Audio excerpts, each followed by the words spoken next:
నమస్తే welcome all of you. Hi నమస్తే welcome all of you.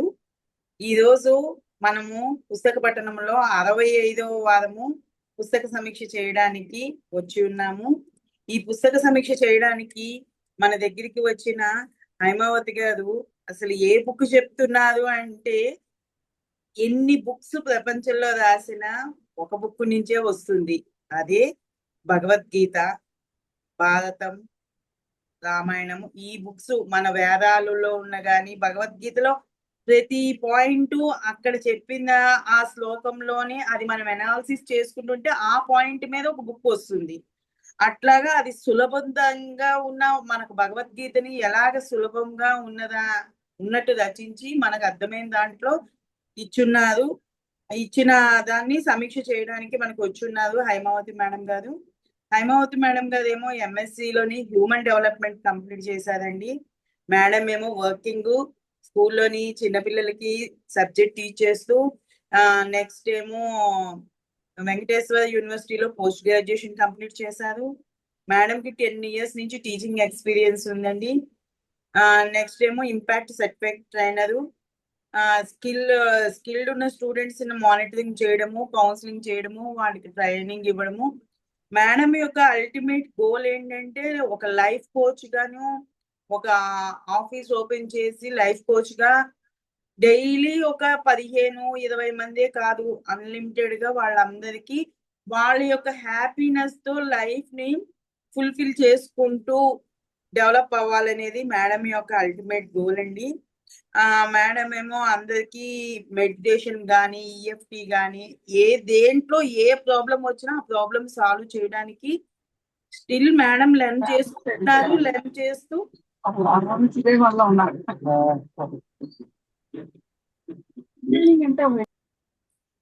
Madam still learn చేస్తున్నారు, మనకి ప్రెజెంట్ చేస్తున్నారండి.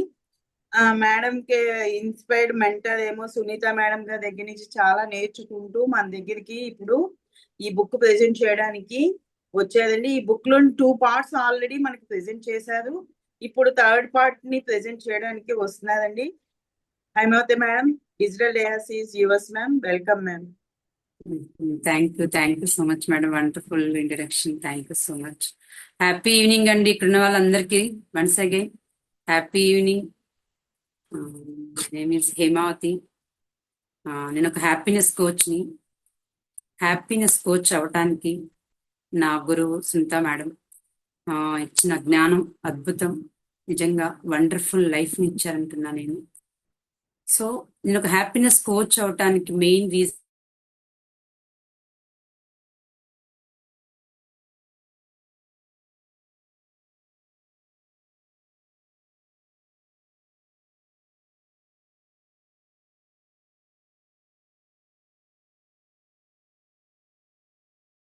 ఉంటాం, అప్లై చేస్తాం, వండర్ఫుల్ లైఫ్ని లీడ్ చేస్తాం అన్న ఉద్దేశంతో నా లైఫ్ మారిందని 10 మందికి చెప్పాలి అన్న ఉద్దేశంతో ఒక యావరేజ్ స్టూడెంట్గా ఉన్న నేను ఈరోజు ఇంత ధైర్యంగా ముందుకొచ్చి చెప్పగలుగుతున్నాను అంటే నాకు గురువులు, తల్లిదండ్రులు, నా భర్త, నా ఫ్యామిలీ సపోర్ట్ చేసి ఈరోజు ఇంత ముందుకు వెళ్ళగలుగుతున్నాను. ప్రతి ఒక్కరికి థ్యాంక్ యూ చెప్తున్నాను.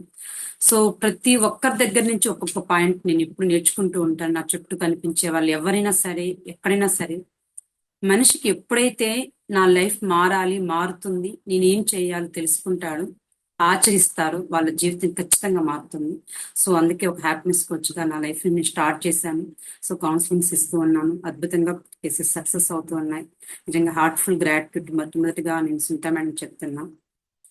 నేను ఈ భగవద్గీత పుస్తకం తీసుకోవటం నిజంగా చాలా డిఫికల్ట్ టాస్క్. బట్ నన్ను నమ్మి వాసు సార్ నమ్మడం, ఒప్పుకోవటం నిజంగా చాలా గొప్ప విషయము. Already 2 parts చెప్పున్నాను. 2 parts కంప్లీట్ అయ్యాయి. 3rd part లో 13వ అధ్యాయం నుంచి ఇప్పుడు నేను చెప్తున్నాను. ఆల్రెడీ 12 అధ్యాయాలు పూర్తయ్యాయి. సో భగవద్గీతలో కృష్ణుడు అర్జునుడికి ఏం చెప్తున్నాడు అనేది ఈ అధ్యాయాలు ఈ భగవద్గీతలో. సో ఇక్కడ 13వ అధ్యాయం పేరేంటంటే క్షేత్ర శక్తిజ్ఞ యోగము. అంటే తెలుసుకునేవాడు తెలుసుకోదగినది అని అర్థం. అంటే ఏది శాశ్వతము, ఏది అశాశ్వతము. మన కంటికి కనిపించే ప్రతిదీ ఏది శాశ్వతంగా ఉండదండి. ఒక ప్రాబ్లం కానీ, ఒక వస్తువు కానీ, ఒక మనిషి కానీ, ఏదైనా సరే మన కంటికి కనిపించే ప్రతిదీ కూడా శాశ్వతంగా అశాశ్వతమైనది. ఇక్కడ శ్రీకృష్ణ భగవానుడు ఏం చెప్తున్నాడంటే, శరీరము అనేది ఒక క్షేత్రం, ఒక గుడి లాంటిదంట మన శరీరం. అంత పవిత్రంగా మనం చూసుకున్నప్పుడు ఆ శరీరము అంత అద్భుతంగా ఉంటుంది. అలాగే ఆ క్షేత్రం గురించి తెలుసుకునే దాన్ని క్షత్రిజ్ఞుడు అంటున్నారు. అంటే అహంకారం లేకుండా ఉండటం, క్షమించే గుణము ఉండటము, సరళంగా మాట్లాడటం, ఇంకా గౌరవించి ఎదుటి వాళ్ళతో మాట్లాడటం, కుటుంబం పైన మమకారాలు లేకుండా సమభావంతో అందరితో ఉండటము, ఏకాంతంగా ఉండటానికి ఇష్టపడటము, జ్ఞానాన్ని తెలుసుకోవాలి, మనం ఆచరించాలి అన్న ఆసక్తి ఉంచుకోవటం, ఇలాంటివి చేసినప్పుడు ఆ మనిషి ఆ క్షేత్రం గురించి తెలుసుకున్న మనిషి అప్పుడు క్షేత్రజ్ఞుడు అవుతాడు అని ఈ అధ్యాయంలో కృష్ణుడు చెప్తున్నాడు. భగవంతుడు సర్వము వ్యాపించి ఉంటాడు. ప్రతి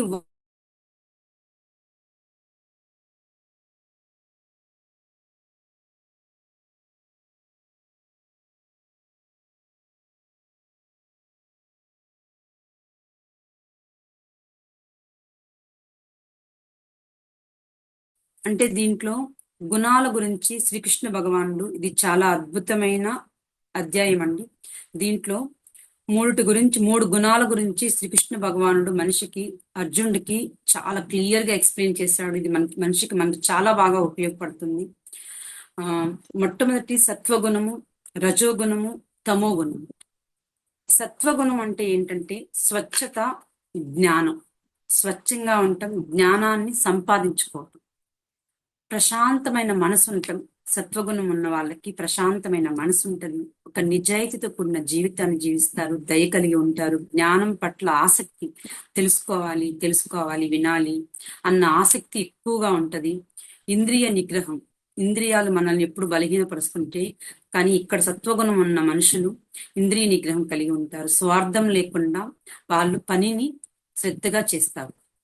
అంటే ఫర్ ఎగ్జాంపుల్, ఆకలితో ఉన్న వాళ్ళకి మనం ఏమీ ఆశించకుండా, ఏ స్వార్థం లేకుండా వాళ్ళకి అన్నం పెట్టడం.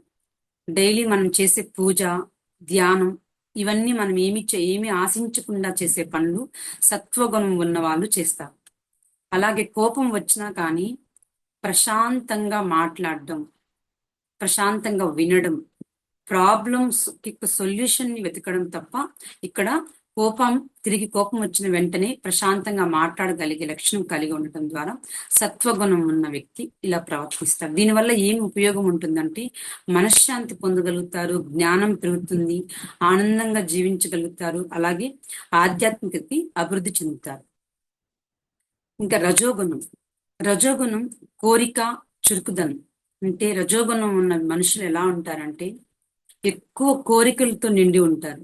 అది కావాలి, ఇది కావాలి, ఇది జరగాలి, అది అయి తీరాలి, దానికోసం నేను ఎంతైనా చేస్తాను, ఏమైనా చేస్తాను అన్న కోరికలతో ఉంటారు, చాలా చురుగ్గా ఉంటారు. ఎక్కువ కోరికలు, అలాగే నాకు ఈ పేరు రావాలి, ఇంత డబ్బు సంపాదించాలి, ఒక అధికారం కోసం తపన పడ్డం, ఎక్కువ శ్రమ పడ్డం, పోటీ పడ్డం, ఒకవేళ వచ్చినా దానితో సంతృప్తి పడకుండా ఇంకా ఏదో కావాలని జీవించడం, అసంతృప్తి లేకుండా ఉండటం, ఇంకా కావాలి అనే ఉద్దేశంతో ఉన్న వాళ్ళు రజోగుణంతో ఉంటారు. దీంట్లో ఎక్కువగా ప్రమోషన్ కోసము డే అండ్ నైట్ ఎక్కువ కష్టపడతారు, బాగా పనిచేస్తారు, ఇతరుల కంటే గొప్పగా ఉండాలి, వీళ్ళ పేరు వినిపించాలి అన్న తాపత్రయంతో వీళ్ళని ప్రూఫ్ చేసుకోవాలి, వీళ్ళని పొగడతలతో నిండి ఉండాలని వీళ్ళు ఎక్కువ కోరుకుంటారు. సో కొత్తవి ఎప్పుడు కోరికలు రావడం వల్ల కొత్తవి కొనాలని ఎప్పుడు కుతూహలంతో, ఆనందంతో వీళ్ళు జీవిస్తారు. దీనివల్ల ఏమవుతుందంటే, వాళ్ళకి సక్సెస్ రావచ్చు, కానీ మనశ్శాంతి అయితే తక్కువగా ఉంటుంది. కోరికలు పదే రావడం వల్ల ఎప్పుడు నిరంతరం వాళ్ళు అలసిపోతూ ఉంటారు. రజోగుణం ఉన్న మనిషి. మూడవది తమోగుణం ఏంటంటే పూర్తిగా అజ్ఞానం, సోమరితనము, నిద్ర, బద్ధకము, నిర్లక్ష్యము, పనులను పోస్ట్ పోన్ చేయటము, లేదా పనిని ఎలాగంటే అలా టైం చేయలేకపోవటము, ఇలాంటివి ఉన్నవి తమోగుణం ఉన్నవాళ్ళు మనుషులు ఇలా ప్రవర్తిస్తారు. అంటే రోజంతా కొంతమంది లేజినెస్ కి నిద్రపోతూ ఉంటారు, ఆ రోజు పని చేయరు, పోస్ట్ పోన్ చేస్తారు. కొన్ని అలవాట్లకి బాగా బానిసైపోతారు. నాకు ఇది అలవాటు అయిపోయింది, నేను ఈ అలవాటుని మార్చుకోలేను అని ఖచ్చితంగా వాళ్ళు చెప్పేస్తారు. అది ఏ బ్యాడ్ హ్యాబిట్స్ అయినా సరే అలవాట్లకి బాగా బానిస అవుతారు. ఇది నిజం తెలుసు, ఇది తప్పు అని తెలిసినా గానీ ఆ పనిని చేస్తారు. సో తమో గుణం ఉన్న వాళ్ళు ఈ ప్రవర్తనతో, ఇలాంటి బిహేవియర్తో ఉంటారు. ఇలా ఉండడం వల్ల వాళ్ళు ఏం కోల్పోతారంటే అజ్ఞానం బాగా పెరుగుతుంది. అంటే జ్ఞానం పెరిగి సరైన దారిలో వాళ్ళ జీవితాన్ని నడిపించలేరు. అజ్ఞానం పెరుగుతుంది. అవకాశాలు, వాళ్ళకి వచ్చే ప్రతి అవకాశాన్ని ఎవరైతే చెడుదారిలో ఉంటారో వాళ్ళకి అవకాశాలు కూడా రావు, కోల్పోతారు. జీవితంలో చాలా వెనుకబడిపోతారు. వాళ్ళకి అవకాశం ఉండి కూడా ముందుకు వెళ్ళలేక అక్కడే ఉండి బాధపడుతూ ఉంటారు. సో ఈ 3 గుణాల్లో నుంచి మనం ఏం నేర్చుకోవాలి అంటే సత్వగుణాన్ని మనం పెంపొందించుకోవాలి. ఎందుకంటే ప్రశాంతమైన మనసు, ఒక పనిని శ్రీకృష్ణ భగవానుడు దీంట్లో చెప్తున్నది ఏంటంటే సత్వగుణంలో మనం ఏ పనైనా సరే శ్రద్ధతో, ఫలితాన్ని ఆశించకుండా ఆ పనిని, నీ కర్తవ్యాన్ని నువ్వు సక్రమంగా చేస్తే దానికి కావలసిన ఫలితాన్ని నేను ఇస్తాను. నువ్వు ఫలితం మీద దృష్టి పెట్టకుండా నీ పనిని కరెక్ట్ గా చెయ్యి అంటున్నాడు. అది ఏ పని చేసినా, పూజ చేసినా, వంట చేసినా, మన ప్రొఫెషన్ లో మన వర్క్ చేసినా, ఏది చేసినా ఫలితం ఆశించకుండా నీ కర్తవ్యంగా భావించి నా సమర్పణగా వదిలేసే, నేను దానికి ఫలితాన్ని ఇస్తానని ఈ అధ్యాయం ద్వారా సత్వగుణాన్ని మనం అలవర్చుకోవాలి. అంతేకాని రజోగుణంలో కానీ లేదా తమో గుణంలో కానీ కనుక మనం ఉండగలిగితే చాలా అజ్ఞానంతో ఉండి, బాధలో ఉండి, అవకాశాలను కోల్పోయి, బ్యాడ్ హ్యాబిట్స్ తో ఉంటూ మన జీవితాన్ని ఒక అంధకారంలోకి మనమే నడిపించుకున్న వాళ్ళము. మన చుట్టూ సమాజంలో ఏం జరుగుతున్నా, ఎలా ఉన్నా మనం ఎప్పుడైతే సత్వగుణంలో ఉండాలి, సత్వగుణంలో ఉంటే ఇప్పుడు నేను చెప్పినట్టు ఎలాంటి రిజల్ట్స్ వస్తాయని చెప్పారు. మనశ్శాంతి పెరుగుతుంది, జ్ఞానం పెరుగుతుంది, మన లైఫ్ ని మనమే వండర్ఫుల్ లైఫ్ ని లీడ్ చేయగలుగుతాం, ఆనందంగా జీవించగలుగుతాం, అలాగే ఆధ్యాత్మికంగా కూడా చాలా ఎదగలుగుతాం. సో 15వది పురుషోత్తమ యోగం. పురుషోత్తమ యోగం అంటే దేవుడు అంతటా వ్యాపించి ఉన్నాడని పరమాత్ముడు చెప్తున్నాడు. అంటే ఒక వైరాగ్యంతో కూడిన ఖడ్గంతో ఈ సంసార రూపం నుంచి అనే వృక్షాన్ని పూర్తిగా ఖండించాలి. అంటే మనుషులు ఈ జగత్తుకి వచ్చిన తర్వాత మళ్ళీ తిరిగి రాకుండా ఉండడానికి లేకుండా అత్యుత్తమమైన పరమాత్ముని మనం అన్వేషించాలట. అంటే మరుజన్మ లేకుండా చెప్తుంటారు కదా చాలా మంది, మరుజన్మ లేకుండా మనిషి జీవితానికి ఈ జన్మలో మనం ఎంతటి ఆత్మ జ్ఞానాన్ని సంపాదించుకుంటే మరుజన్మ లేకుండా సాధించుకోవాలంటే ముందు మనం ఈ దేవుణ్ణి మనం అన్వేషించాలట. అది జ్ఞాన మార్గం ద్వారా, భక్తి మార్గం ద్వారా సాధన అవుతుంది. అజ్ఞానులు దీని గురించి ఎప్పటికీ తెలుసుకోలేరు. అశాశ్వతమైన శరీరం గురించి, వారిలో ఉండే శాశ్వతమైన ఆత్మ అంటే శరీరం అనేది చిట్ట చివరికి మరణిస్తుందని కృష్ణుడు ఆల్రెడీ చెప్తున్నాడు. సో ఈ శరీరము చిట్ట చివరికి మరణిస్తుంది, కానీ ఈ ఆత్మ మాత్రం మరణించదు. మనం తెలుసుకోవాల్సింది ఆత్మ తాలూకా లక్షణాలు, ఆత్మ తాలూకా మనం చేయవలసిన మన జీవిత కర్తవ్యాన్ని మనం తెలుసుకుని దేవునికి సమర్పణాభావంతో చేసినప్పుడు మనం దేవునిలో ఐక్యమవుతారని చెప్తున్నాను. మన చుట్టూ ఉండే ప్రతి మనిషిలోనూ ఆ దేవుడి యొక్క ప్రతిబింబమే మనకు కనిపిస్తూ ఉంటుంది. 16వది దైవాసుర సంపది విభాగ యోగము. అంటే దైవిక మరియు రాక్షస గుణాలు, 2 గుణాల గురించి దీంట్లో శ్రీకృష్ణ భగవానుడు అర్జునుడికి చెప్తున్నాడు. దైవిక గుణాలంటే ఎలా ఉంటది, రాక్షస గుణాలంటే ఎలా ఉంటది. దైవ సంపదను గుర్తు తెచ్చుకోవటం అంటే అంతఃకరణ శుద్ధితో మనం ప్రతి పని చేస్తున్నప్పుడు మన మనసులో మనకు తెలుస్తూనే ఉంటుంది. ఏ పని చేసినా ఇది తప్పు, ఇది ఒప్పు, ఇది కరెక్ట్ కాదు, ఈ సమయంలో చేయటం, ఈ సమయంలో ఇలా మాట్లాడడం, ఇది ఆలోచించడం, ఇలా వెళ్ళడం, ప్రతిదీ మనకు తెలుస్తూ ఉంటుంది. మన అంతఃకరణ మనకు చెప్తూ ఉంటుంది. దాన్ని మనం అనుసరించగలిగితే అంతఃకరణ శుద్ధితో జ్ఞాన యోగం నందు మనం దృఢంగా దానికి కట్టుబడి ఉన్నప్పుడు దానం చేయగలుగుతాం, త్యాగం చేయగలుగుతాం, ఇంద్రియ నిగ్రహం కూడా మనకు వస్తుందని చెప్తున్నాం. ఎవరిని నిందించకుండా ఉండడం. దీంట్లో ముఖ్యంగా చెప్పాలంటే మనం చాలా ఈజీగా ఎవరినైనా జడ్జిమెంట్ చేసేస్తాం. ఒక మనిషి అలా ప్రవర్తిస్తున్నారు, ఒక ఇంట్లో ఒక ఇన్సిడెంట్ జరిగింది, ఒక లైఫ్ లో ఒక ప్రాబ్లం వచ్చింది అంటే ఎందుకు వచ్చింది అంటే మనం ఈజీగా తను అలా చేశాడు, తను అలా బిహేవ్ చేస్తాడు, తన పద్ధతి అలాగే ఉంటుంది, మనం ఈజీగా జడ్జిమెంట్ చేస్తాం. సో ఎప్పుడు కూడా కానీ ఈ జడ్జిమెంట్ అనేది ఎప్పుడు మనం ఇవ్వకూడదు. ఒకటి జడ్జిమెంట్ ఇవ్వకూడదు. రెండోది ఏంటంటే జడ్జిమెంట్ తో పాటు వాళ్ళని వాళ్ళు చేస్తున్న వాళ్ళ బిలీఫ్ సిస్టమ్ ఏంటి, వాళ్ళ యొక్క ఎన్విరాన్మెంట్ ఏంటి, వాళ్ళ యొక్క ఎడ్యుకేషన్ ఏంటి, వాళ్ళు నేర్చుకున్న నాలెడ్జ్ ఏంటి, వాళ్ళు నమ్మే బిలీఫ్ సిస్టమ్ ఏంటి, దీన్ని బట్టి వాళ్ళు అలా ప్రవర్తిస్తున్నారు. కానీ మనకు తెలిసినది జస్ట్ ఒక విషయం మాత్రం, దాన్ని బట్టి మనం ఎదుటి వ్యక్తిని ఈజీగా జడ్జిమెంట్ చేస్తాం. ఎప్పుడు కూడా కానీ ఎదుటి వ్యక్తి ప్రవర్తన తీరును కానీ కోపాన్ని కానీ ఒక ఇన్సిడెంట్ కానీ చూసి మనం ఎప్పుడు వాళ్ళని నిందించకూడదు అని దీంట్లో శ్రీకృష్ణ భగవానుడు స్పష్టంగా మనకు చెప్తున్నాడు.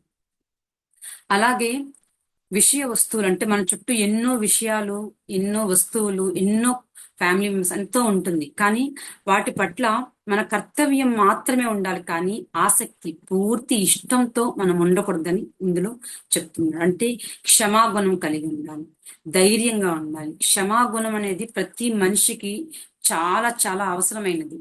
ఎందుకంటే మనము ఒక ఒక వ్యక్తితో గొడవ పడినప్పుడు, అది ఏ వ్యక్తి అయినా సరే, మన లైఫ్ పార్ట్నర్ కానీ, మన ఫ్యామిలీలో కానీ, లేదంటే మన పిల్లలతో కానీ, మన కొలీగ్స్ తో కానీ, రిలేటివ్స్ తో కానీ, ఎవరితో అయినా గొడవ పడినప్పుడు మనిషి ఎంత బాధలో ఉంటాడంటే ఎంత మర్చిపోవాలన్నా మర్చిపోడు.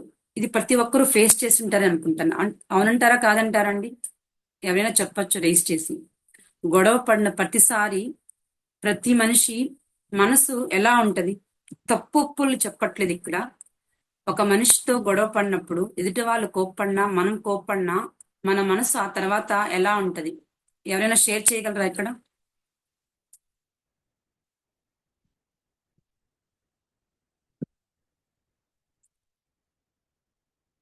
ఎవరైనా షేర్ చేయొచ్చు sir. Rajesh sir, Naresh sir, ఎవరైనా షేర్ చేయొచ్చండి.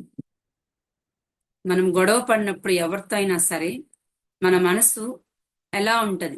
ఎవరితో అయినా ఒక ఆర్గ్యుమెంట్ చేశాము, ఆ తర్వాత మన మనసు ఎలా ఉంటది? ఎవరైనా షేర్ చేయొచ్చు. నమస్తే మేడం. చెప్పండి సార్.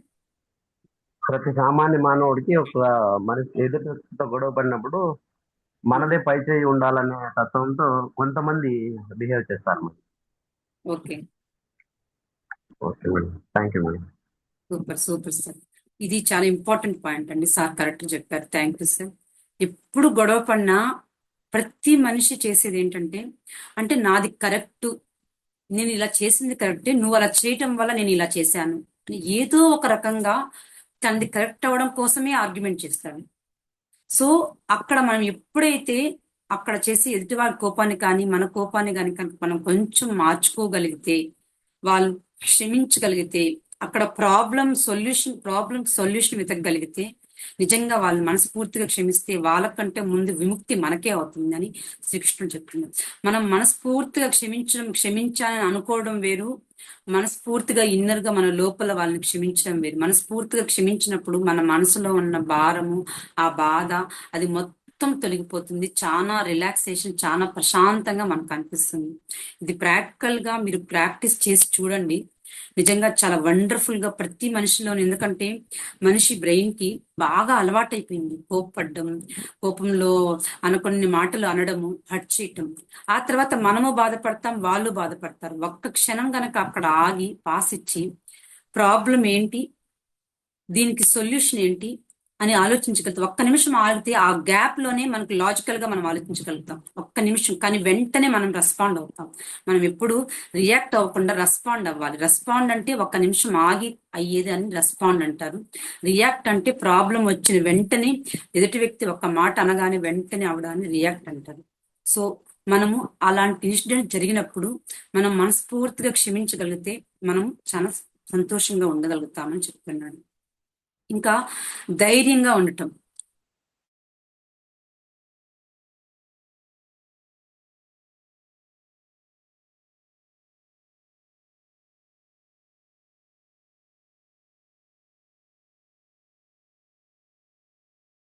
వేసి ఏదైనా డెసిషన్ తీసుకోవాలి అంటే ధైర్యం సరిపోకే మనుషులు అక్కడే ఆగిపోయి ఉన్నారని నాకు అర్థమవుతుంది కొన్ని కొన్ని సమయాల్లో. సో మనిషి చేయవలసిన పని ఏంటంటే, ఆ ధైర్యంగా మనిషి జీవించటం ఎలా, నేను ఏ విషయంలో భయపడుతున్నాను, ఎందుకు భయపడుతున్నాను, ఏం చేయాలి, ఎలా చేయాలి అని తెలుసుకుని ఒక స్టెప్ తీసుకుంటే తీసుకుంటే ఖచ్చితంగా ఆ భయాన్ని మనం ఓవర్కమ్ చేయగలుగుతాం, ధైర్యంగా జీవించగలుగుతాం. మనిషికి ధైర్యం ఇచ్చే ఇది చాలా గొప్పది. అలాగే ఈ లక్షణాలను గనక మనిషి కలిగి ఉంటే క్షమాగుణం కావచ్చు, ఒక మనిషితో మాట్లాడే విధానం కావచ్చు, సరళత్వం కావచ్చు, గౌరవం కావచ్చు, అర్థం చేసుకునే గుణం కావచ్చు, అంతఃకరణ శుద్ధితో దాన్ని అనుసరించి మన జీవితాన్ని జీవించినప్పుడు వాళ్ళు ఏమో సాక్షాత్తు దైవ స్వరూపులే అని, దైవ స్వరూపులుగా మారుతారని కృష్ణుడు ఈ అధ్యాయంలో అర్జునుడికి చెప్తున్నాడు. ఒకవేళ ఈ లక్షణాలు లేకుండా దైవ గుణాలు లేకుండా ఉండాలి అంటే ఏం చేస్తే, లేకుండా మనం చెప్పినట్టు రాక్షస గుణాలు అంటే భయం లేకపోవటం, మనస్సుని జ్ఞానం సంపాదించుకుని ఇంకా దైవ గుణాలు మనకి ఇంకా బాగా అలవాటు అవ్వాలంటే భయం లేకుండా ధైర్యంగా జీవించటం, జ్ఞానాన్ని సంపాదించటం, దానం చేయటం, ఇంద్రియ నిగ్రహం కలగటం, యజ్ఞము, పూజలు చేయటం, నిజాయితీగా ఉండటము, దయ, వినయం, క్షమ, ఓర్పు. మనకి ఏ సమస్య అయినా వచ్చినప్పుడు మనం వెంటనే డెసిషన్, ఒక్కొక్కసారి ఇది వద్దు, ఇది ఇలా కావాలి, ఇలా చెయ్యాలి, కోపంలో డెసిషన్ తీసుకుంటాం. మనిషికి ఓర్పు అనేది చాలా చాలా చాలా చాలా గొప్ప విషయం అండి. చాగంటి కోటేశ్వరరావు కూడా చెప్తుంటారు ఆ మాట, నాకు కూడా చాలా బాగా గుర్తుంది. ఓర్పు పట్టిన వాళ్ళు జీవితంలో ఎన్నో మెట్లు ఎదుగుతారండి. ఓర్పు పట్టి చూడాలి జీవితంలో, అది ఇచ్చే అద్భుతమైన జీవితం ఇంకేది ఇవ్వదు. ఏమి జరిగినాయి, ప్రపంచం బద్దలైనా ఒక మనిషి మనల్ని వచ్చి ఎంత కిందకి దిగజారే మాట మనల్ని అన్నా, ఓర్పు పట్టి చూడండి ఆ క్షణం. మన మనసే మనకు చెప్తుంది నువ్వెంత గొప్పవాడివో, నువ్వెంత గొప్పదానివో అని. ఆ ఓర్పు పట్టిన ఆ క్షణం మనకు తెలుస్తుంది. సో ఓర్పు పట్టి చూడండి అని ఈ విద్యను చెప్తున్నారు. అలాగే రాక్షస గుణాలు అంటే దైవిక గుణాలు ఉంటే అలా ఉంటాయి.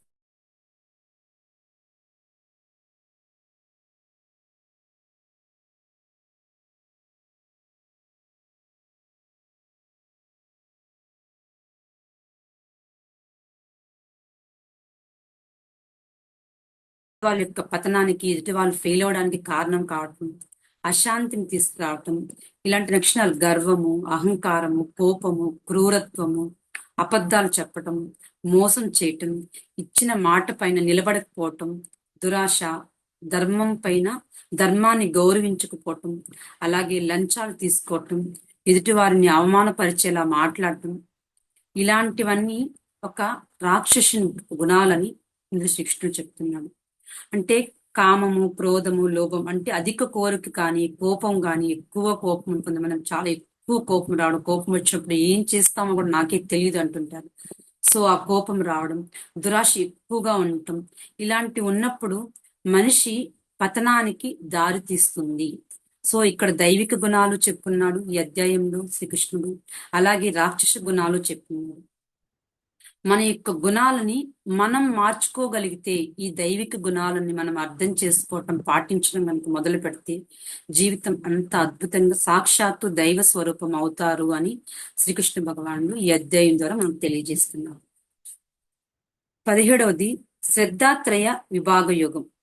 అంటే మనిషి దీంట్లో ఏది నమ్ముతాడో అలాగే అతని జీవితం ఉంటుంది అని దీంట్లో కృష్ణుడు చెప్తున్నారు. అంటే నాకు ఒక దాని పట్ల శ్రద్ధ ఉంది, ఇది వినాలి, లెర్నింగ్ నేర్చుకోవాలి, జీవితంలో ఇంకా హ్యాపీగా ఉంటే ఎలా, హ్యాపీగా ఉండాలంటే నేనేం తెలుసుకోవాలి, ఎక్కడ ప్రాబ్లం వస్తుంది, ఎక్కడ నా ఛాలెంజ్ వస్తుంది, ఎందుకు ఛాలెంజ్ వస్తుంది, ఎందుకు నా లైఫ్లో ఇలాంటివి ఎదురవుతున్నాయి, నేను ఏం మారితే నా లైఫ్ ఇంకా అద్భుతంగా ఉంటుంది అనేది నాకు ఇంట్రెస్ట్ ఉంది.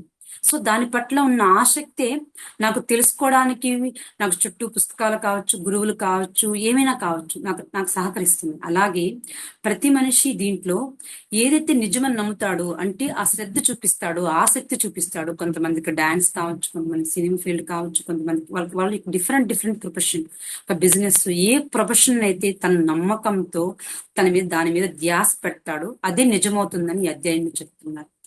మనం నమ్మకం లేకుండా ఒక దానిలో ఎంత ప్రయత్నం చేసినా, ఎవరి కోసమైనా సరే, అంటే ఒకటి చెయ్యాలని చేసినా లేదా ఫార్మాలిటీకి చేసినా దాంట్లో ఉన్న రిజల్ట్ మనం ఎంత కష్టపడినా 50-30%. కానీ ఒక నమ్మకంతో దాన్ని మనం ఎప్పుడైతే చేస్తామో, ఒక శ్రద్ధతో చేస్తామో, ఒక ఆసక్తితో చేస్తామో దాంట్లో వచ్చేవి అద్భుతాలు వస్తాయని దీంట్లో చెప్తున్నాను. మనిషి ఏ శ్రద్ధ కలిగి ఉంటాడో అతను అలాంటి వ్యక్తిగానే మారుతాడు. ఇప్పుడు చెప్పినట్టుగా నాకు ఒక ప్యాషన్ ఉంది, నాకు ఇది నచ్చింది, దాన్ని నాకు ఎంతసేపు చూసినా, ఎంతసేపు విన్నా, ఎంతసేపు నేర్చుకున్నా, ఇంకా నేర్చుకోవాలి, ఇంకా ఇంప్లిమెంట్ చేయాలి, ఇంకా అద్భుతంగా లైఫ్ ని లీడ్ చేయాలి. ఒక ఛాలెంజ్ వస్తుందంటే ఈరోజు ఏం ఛాలెంజ్ వస్తుందో చూద్దాం, దాన్ని ఎలా ఛాలెంజ్ గా ఎలా ఫేస్ చేయాలో చూద్దాం. ఈ రోజు ఈవినింగ్ కంటే ఈ రోజు నాకు వచ్చిన ఛాలెంజెస్ ని నేను ఎంత అద్భుతంగా హ్యాండిల్ చేశాను, ఎంత వండర్ఫుల్ గా దాన్ని పెద్ద ప్రాబ్లం వచ్చింది చాలా ఈజీగా హ్యాండిల్ చేసి నేను పక్కకు వచ్చాను అని చెప్పుకునేలాగా నా ఈ డే ఫుల్ఫిల్ అవ్వాలని నేను అనుకుంటాను. సో అలాగే అంటే నాకు దాంట్లో ఆసక్తి ఉంది కాబట్టి, అలా ఒక్కొక్క మనిషి నీకు ఏ ఆసక్తి ఉంది, ఫోన్ చూసుకోవడం ఆసక్తి ఉందా, లేదా టీవీ చూసుకోవడం ఆసక్తి ఉందా, లేదా ఫ్రెండ్స్ తో గాసిప్ కొట్టుకోవడం ఆసక్తి ఉందా, లేదంటే వాళ్ళపైన వీళ్ళపైన ఇలా టైం ఎక్కడ వెచ్చిస్తున్నావు, నీ ఆసక్తిని బట్టి నీ జీవితం ఉంటుంది అని దీంట్లో శ్రీకృష్ణ భగవానుడు చాలా క్లియర్ గా చెప్తుంది. అలాగే దీంట్లో మనం ఆల్రెడీ చెప్పుకున్నట్టు సత్వ, రజో, తమో గుణాలు, 3 గుణాల గురించి మనం ఆల్రెడీ చెప్పుకున్నాం. సో ఆ 3 గుణాలని ఇక్కడ శ్రీకృష్ణ భగవానుడు ఇంకోసారి చెప్తున్నాడు. అంటే మన మనసు ఎప్పుడైతే శ్రీకృష్ణ భగవాను యందు నిలుపుతుందో, పూర్తిగా నన్నే భజిస్తారో, వాళ్ళు నన్ను ఆశ్రయిస్తారో వాళ్ళకి నేను మనస్ఫూర్తిగా జయాన్ని ఇస్తాను అని చెప్తున్నాడు. అంటే భగవంతునిపై పూర్తి నమ్మకాన్ని గనక మనం ఉంచితే మన జీవితానికి ప్రతి దాంట్లోనూ దేవుడు తోడు ఉంటాడని దీంట్లో చెప్తున్నాడు. అంటే నీ కర్తవ్యాన్ని నువ్వు చెయ్యి, ఫలితాన్ని నాకు సమర్పించు. ఈ రోజు నా పనులు ఏ పనులు ఉన్నాయి, ఒక స్కూల్కి వెళ్తే ఒక టీచర్గా నా పని ఏంటి, అక్కడ నా పనిని పూర్తిగా ధ్యాసతో చేయటం. అలాగే ఇంటికి వచ్చాను, ఇంట్లో నా పని ఏంటి, ఒక వైఫ్ గా నా పని ఏంటి, ఒక మదర్ గా నా పని ఏంటి, అలా నా పనిని ఏదైతే ఉందో ఆ పనిని నేను చేసి ఆ ఫలితం ఏదైనా సరే, ఈ రోజు నేను స్కూల్లో బాగా చేశాను అయినా సరే అంటే ప్రిన్సిపల్ నుంచి నేను ఒక ఎక్స్పెక్టేషన్ చేశాను, నన్ను ఈరోజు మేడం పొగడలేదు, నేను బాగా చేశానని చెప్పలేదు, లేదా వంట చేశాను మా హస్బెండ్ ఈరోజు సూపర్ గా చేశామని చెప్పలేదు.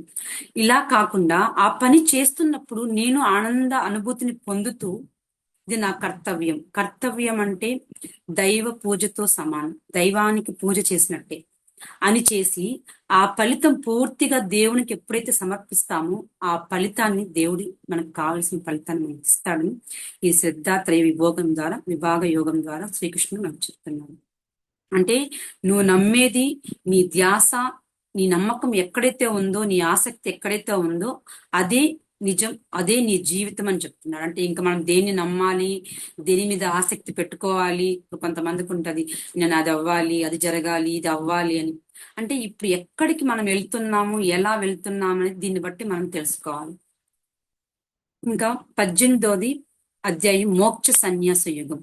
అంటే ఈ 18 అధ్యాయాల్లో చాలా భగవద్గీతలో ఇది చివరి అధ్యాయం, చాలా ఇంపార్టెంట్ అధ్యాయం. అలాగే దీంట్లో ఈ 17 అధ్యాయాలని చాలా సంక్షిప్తంగా క్లియర్ గా దీంట్లో శ్రీకృష్ణ భగవానుడు చివరిసారిగా అర్జునుడికి చెప్తున్నాడు.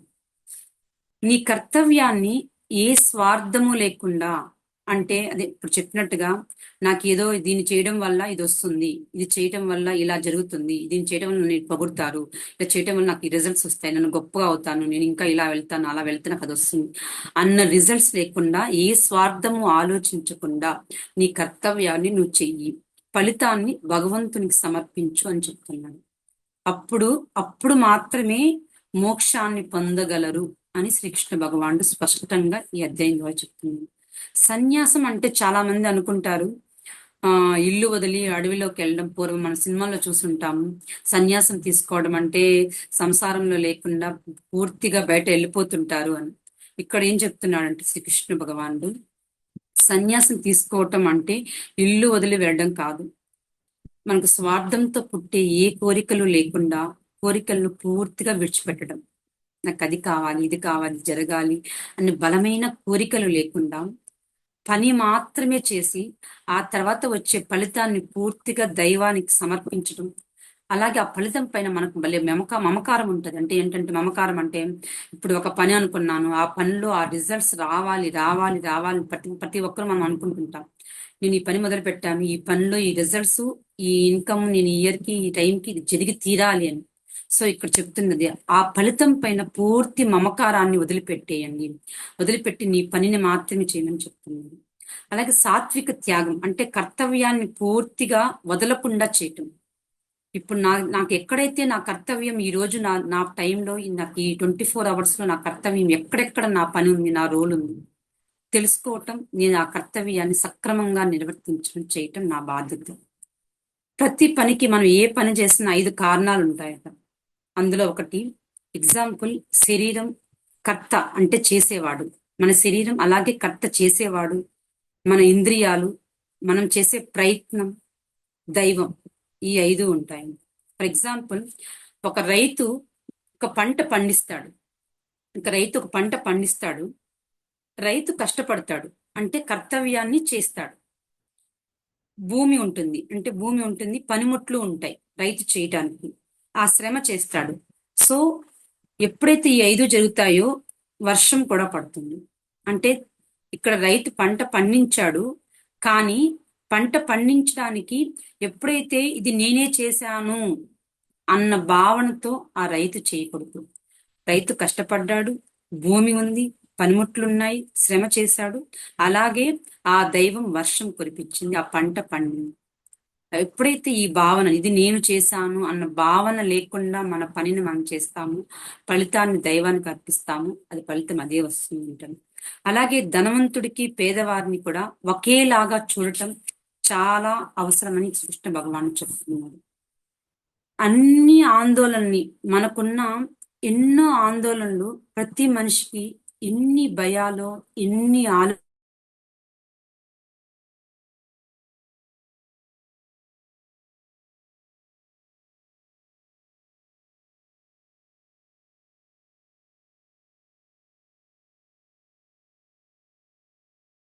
నేను వాళ్ళని రక్షిస్తాను. వాళ్ళు ఏ విషయంలోనూ భయపడాల్సిన అవసరం లేదు, బాధపడాల్సిన అవసరం లేదు. నీ కర్తవ్యాన్ని నువ్వు చేసి ఫలితాన్ని నాకు వదిలిపెట్టినప్పుడు వాళ్ళు ఎప్పుడైనా సరే నన్ను శరణు పొందితే నేను వాళ్ళని రక్షిస్తానని శ్రీకృష్ణ భగవానుడు చెప్తున్నారు. అంటే మనం ఎలా ఉన్నాము అంటే, ఇక్కడ చెప్పినట్టు దీనికి ఎక్కువ ఆందోళనలో ఉన్నాం, భయాల్లో ఉన్నాం, కోరికల్లో ఉన్నాం, స్వార్థంతో ఉన్నాం. మనల్ని ఒక మాట అంటే వాళ్ళు ఎందుకన్నారు, ఎలా అంటారు, ఏమి అని ఆలోచనలతో ఉన్నాం. కాబట్టి ఇక్కడ శ్రీకృష్ణ భగవాన్ చెప్పినట్టు వాటినన్నిటిని ఎప్పుడైతే తీసేస్తామో, మన మనసు నిండా ఆ శ్రీకృష్ణ భగవాను నింపుకుంటామో, శరణాగతి చెందుతామో, ధైర్యం వస్తుంది, మనశ్శాంతి వస్తుంది, జ్ఞానం వస్తుంది, ప్రశాంతత వస్తుంది. ఆధ్యాత్మికంగా మన ఎదుగుదల అన్ని రకాలుగా మనం ఎదుగుతామని దీని ద్వారా తెలియజేస్తున్నారు. దీంట్లో ఎవరైతే ధర్మాన్ని, మనకు ఏ పని చేస్తున్నా మనకు ఇది తప్పు ఒప్పు అని తెలుస్తుంది, కానీ మనిషి అలవాటైపోయిన జీవితంతో జీవించడం వల్ల ఆ అలవాట్లకి బానిసైపోతున్నాడు.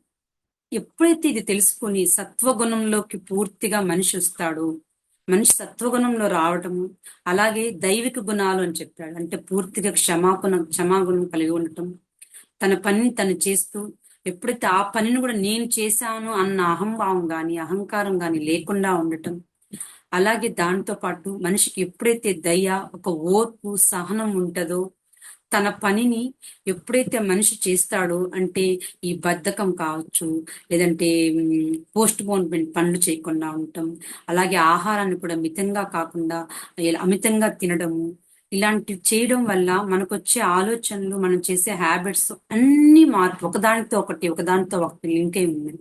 ఎప్పుడైతే మనం పూర్తిగా ఈ సత్వగుణంలోకి వచ్చి మనిషి జీవితాన్ని ఇలా ఆలోచించగలుగుతారో, అప్పుడు అద్భుతమైన జీవితాన్ని జీవిస్తారని దీంట్లో శ్రీకృష్ణ భగవానుడు అర్జునుడు చెప్తున్నాడు. ధర్మాన్ని ఎవరైతే అనుసరించి నీ కర్తవ్యాన్ని నిజాయితీగా చేయవేసుకుని ఫలితంపై కాకుండా ఆసక్తిని విడిచిపెట్టి పూర్తిగా భగవంతునిపై భక్తితో జీవించి అప్పుడు మనశ్శాంతిని పొందుతారు, ఆధ్యాత్మికంగా ఎదుగుతారు, చివరికి వాళ్ళకి మోక్షం వస్తుంది అన్నది దీని ద్వారా శ్రీకృష్ణ భగవానుడు చెప్తున్నాడు. సో ఈ శ్రీకృష్ణ భగవానుడు చెప్పిన విధంగా మనము మన జీవితాన్ని సత్వగుణంలో ఉంచుకుంటూ మన కర్తవ్యాన్ని మాత్రమే మనం చేస్తూ ఈ ఉరుకుల పరుగుల జీవితంలో, ఈ కలియుగంలో ప్రతి మనిషి ఈ గందరగోళంలో పడటానికి కారణాలు మాత్రం మన చుట్టూ జరుగుతున్న ప్రపంచం, మన చుట్టూ చూస్తున్నది, వింటున్నది, మనకు అనిపిస్తున్నది. ఎందుకంటే మనం ఇప్పుడు ఈ మంచి విషయాలు విన్నాము, మన మైండ్ ఎలా ఉంటది, చాలా బాగుంటది. ఓకే, ఇలా సత్వగుణంలో ఉంటే మనిషి ప్రశాంతంగా జీవించగలడు, ధైర్యంగా జీవించగలడు, జ్ఞానం పెరుగుతుంది, ఒక దారి కనిపిస్తుంది. చాలా మందికి డెసిషన్ తీసుకోవడానికి కూడా క్లారిటీ ఎందుకు ఉండదంటే వాళ్ళకి ఆల్రెడీ టెన్షన్ లో, స్ట్రెస్ లో, భయంలో ఉన్నప్పుడు డెసిషన్ తీసుకోవడానికి కూడా క్లారిటీ ఉంది. మనం ఎప్పుడైతే మన పనిని చేస్తూ దేవుడు ఉన్నాడు, నేను దేవుడిని నమ్మాను, దేవుడితో ఐక్యమై ఉన్నాను అని మన లోపల దైవం ఉంది అని నమ్ముతామో, మన చుట్టూ ఉండే ప్రతి మనిషిలో దైవం ఉన్నాడని నమ్మి ఆ మనిషితో గౌరవిస్తూ, గౌరవంతో, ఒక ప్రేమతో మాట్లాడతాము. సాక్షాత్తు మన దైవ స్వరూపమే అని చెప్పినప్పుడు ఆ దైవ స్వరూపం మనం తెలుసుకున్న తర్వాత మనకు భయం గాని, బాధ గాని, కోరికలు, విపరీతమైన కోరికలు గాని ఎందుకుంటుంది?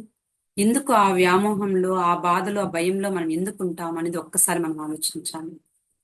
దీంట్లో చెప్పిన విధంగా ప్రతి మనిషి సత్వగుణాన్ని తెలుసుకోండి, సత్వగుణం యొక్క లక్షణాలను తెలుసుకోండి, దాన్ని ఆచరించండి. వండర్ఫుల్, అద్భుతమైన జీవితాన్ని ప్రతి మనిషి జీవించగలరు. ఇంత గొప్ప పుస్తకాన్ని మనం ప్రతిరోజు చదువుతూ చదువుతూ వింటూ, చదువుతూ చదువుతూ వింటూ ఉంటే, ఇప్పుడు ఎలా కొన్ని విషయాలు, కొన్ని సినిమాల్లో కొన్ని సీన్స్ చూస్తుంటే చాలా భయంకరంగా ఉంటుంది. ఎందుకు ఇప్పుడు చూసే కొన్ని సీరియల్స్ లో కావచ్చు, కొన్ని సినిమాల్లో కావచ్చు, చూడడం వల్ల ఇంతకు ముందు జరిగిన ఎన్నో సంఘటనలు ఇప్పుడు మనం వింటూ ఉన్నాం, చూస్తూ ఉన్నాం న్యూస్ లో. ఇంతకు ముందు అలాంటి సంఘటనలు లేవు. ఎందుకంటే ఇప్పుడు సినిమాలు చూడడం, పిల్లలు కావచ్చు, మనం కావచ్చు, అవి చూస్తూ ఉన్నాం, అవి వింటూ ఉన్నాం. సో అలాంటి థాట్స్ రావటానికి చాలా ఈజీగా ఆస్కారం ఉంది. ఎప్పుడైతే ఇలాంటి అద్భుతమైన భగవద్గీత లాంటి పుస్తకాన్ని రోజు కనీసం ఒక 10 నిమిషాలైనా మనం చదవగలిగితే మన మైండ్ లో అద్భుతంగా, ఖచ్చితంగా ఈ రోజు కొంచెం నేర్చుకుంటాం, రేపు ఇంకొంచెం నేర్చుకుంటాం, రేపు ఇంకొంచెం నేర్చుకుంటాం, ఏదో ఒక రోజు అద్భుతంగా జీవితాన్ని మార్చుకోగలుగుతాం అన్నది నాకు అర్థమైంది. సో శ్రీకృష్ణ భగవానుడు ఇచ్చిన ఈ అద్భుతమైన పుస్తకాన్ని నాకు చెప్పే అవకాశాన్ని ఇవ్వడానికి నేను నిజంగా గొప్ప వరంగా భావిస్తున్నాను. నాకు ఈ అవకాశాన్ని ఇచ్చినందుకు వాసు సార్కి, ఇంత మీ వాల్యుబుల్ టైం ఇంత ఓపికగా మీరు విన్నందుకు మీకు అందరికీ thank you so much, thank you so much, thank you so much. Over to Ramani madam. Thank you ma'am. అసలు భగవద్గీత అసలు ఇంత తక్కువ సమయంలో చెప్పగలిగేది ఎవరంటే హేమావతి మ్యామ్ గారే. థ్యాంక్ యూ, ఒక థ్యాంక్ యూ. శ్లోకం మొదలు పెట్టారంటే ఆ శ్లోకం అయ్యి అర్థమయ్యేటప్పటికే గడిచిపోతుంది. నేను 13 అధ్యాయం నుంచి 18 వరకు చెప్తూ మళ్ళీ ఎనాలిసిస్, రివ్యూ కూడా చెప్పుకున్నాను. మాకు ఈ 3 భాగాల్లోని భగవద్గీత గురించి కొంచెం ఏదైనా తెలియకపోయినా స్టార్టింగ్ అయినా తెలుసుకునే అవగాహన కొందరికి వచ్చి ఉంటుంది. అందులో నేను ఒకరు.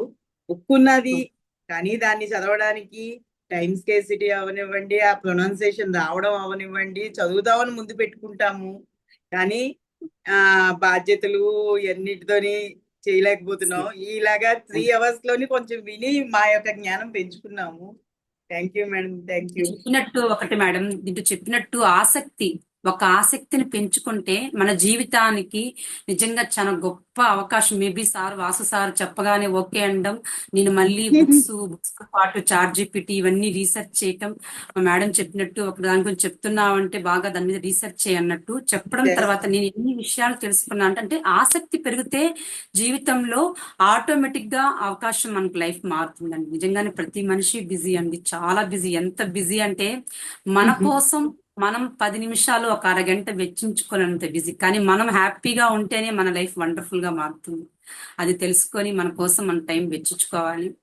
మంచి విషయాలపైన ఆసక్తి పెంచుకోగలిగితే వండర్ఫుల్ లైఫ్ ని నిలిచింది. ప్రపంచంలో అందరినీ ఆ ఏంటంటే వాళ్ళు ఎలాంటి వాళ్ళు అని తెలుసుకోవడం ఈజీ అనంట. ఎవరినైనా ఒక్కరిని మాత్రం తెలుసుకోలేమంట. వాళ్ళని తెలుసుకోవాలి. మనం అస్సలు తెలుసుకోలేము మనం. అందుకే మేడం సెల్ఫ్ టాక్ అని ఇప్పుడు ఒకటి వచ్చింది. సెల్ఫ్ టాక్ అంటే మన గురించి మనం ప్రతిరోజు 10 నిమిషాలు, ఈ రోజంతా నా టైం ని ఎలా ఫుల్ఫిల్ చేశాను, ఎలా కంప్లీట్ అయింది, హ్యాపీగా ఏ మూమెంట్ లో ఉన్నాను, ఎక్కడ బాధపడుతున్నాను, ఏ ఛాలెంజ్ వచ్చింది, ఎలా హ్యాండిల్ చేశాను, నిజంగా మంచిగా చేసినప్పుడు నాకు నేను అప్రిషియేట్ చేసుకోవటం. ఒకవేళ ఏదైనా బ్యాడ్ గా చేసినప్పుడు okay, I'm sorry Hema, next time repeat చేయండి, I'm sorry, please forgive me, thank you Hemavathi, I love you అని చెప్పుకుంటున్నప్పుడు ఆ ఎమోషన్స్